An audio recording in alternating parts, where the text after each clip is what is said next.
एक बार एक शिकारी शिकार करने के लिए जंगल में पहुंचा। उसने अपने तीर पर बहुत ही खतरनाक जहर लगाया और शिकार को निशाना बना करके उसने तीर को छोड़ा, लेकिन उसका तीर चूक गया और तीर एक पेड़ पर जा लगा। वह पेड़ बहुत ही हरा भरा और बहुत सारे तोते उस पेड़ पर रहते थे।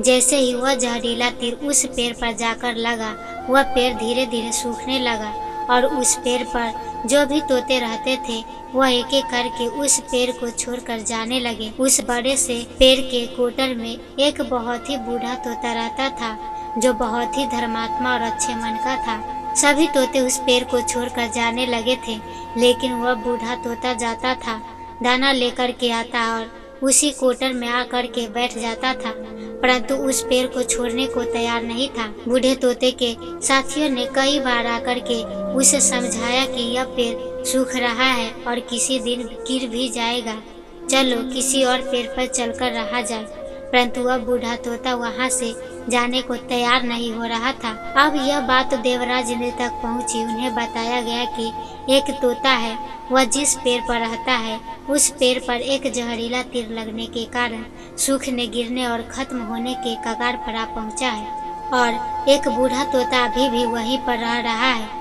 वह दाना लेकर आता है और वहीं पर रहता है, जबकि उस जंगल में बहुत सारे पेड़ हैं, लेकिन वह उसी पेड़ पर रह रहा है। देवराज इंद्र प्रकट हुए और उस बूढ़े तोते से कहने लगे कि आप बहुत धर्मात्मा है, बहुत ही अच्छे मन के हैं, लेकिन आप इस पेड़ को छोड़कर किसी और पेड़ पर चले जाइए, क्योंकि यह पेड़ कुछ ही दिनों में गिर जाएगा। तालाब के पास में बहुत से हरे भरे पेड़ है, बड़े बड़े कोटर है, उन पेड़ों पर फल भी लगे हुए हैं, उन्हें वहीं पर तोड़कर खा सकते हैं, परंतु यहाँ से आप चले जाएं।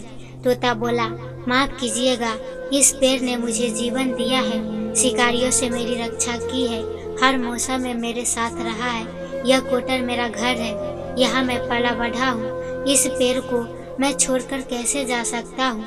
इस पर संकट आया तो क्या मैं इसे छोड़कर चला जाऊँ? मैं ऐसा कभी नहीं कर सकता। देवराज इंद्र तोते के इस बात से बहुत ही प्रसन्न हुए। उन्होंने तोते से कहा, आपके इस बात से बहुत ही खुश हूँ, मांगो जो आपको मांगना हो। उस बूढ़े तोते ने कहा, मुझे बस इतना मांगना है कि जिस पेड़ ने मुझे जन्म दिया, जहाँ मैं रहा पला बढ़ा, जिसे आप मेरा जन्मभूमि कह सकते हो, आप इसे फिर से वैसा ही हरा भरा कर दो जैसा यह था। देवराज इंद्र ने अमृत से उस पेड़ को सींच दिया और पहले की तरह हरा भरा कर दिया।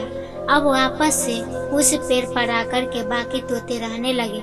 वह बूढ़ा तोता कुछ समय तक और जिंदा रहा, फिर उसकी मृत्यु हो गई और वह स्वर्ग में चला गया। यह कहानी हमें सिखाती है कि जब भी किसी इंसान का बुरा दौर आता है तो वह इमोशनली वह टूटा हुआ होता है, उसे किसी के सहारे की जरूरत होती है, किसी की आवश्यकता होती है। अगर आप ऐसे समय में उसे छोड़कर चले जाएंगे, उससे बात नहीं करेंगे, मुंह मोड़ लेंगे, तो आपसे बुरा कोई नहीं है, क्योंकि आप किसी सुख के साथी बने या न बने, लेकिन आपको हमेशा किसी दुख का साथी जरूर बनना चाहिए। तो यह कहानी आपको कैसी लगी? अगर अच्छी लगी तो मेरे चैनल को सब्सक्राइब और लाइक शेयर जरूर कर दें। फिर मिलेंगे ऐसे ही मोटिवेशनल एंड स्पिरिचुअल कहानियों के साथ।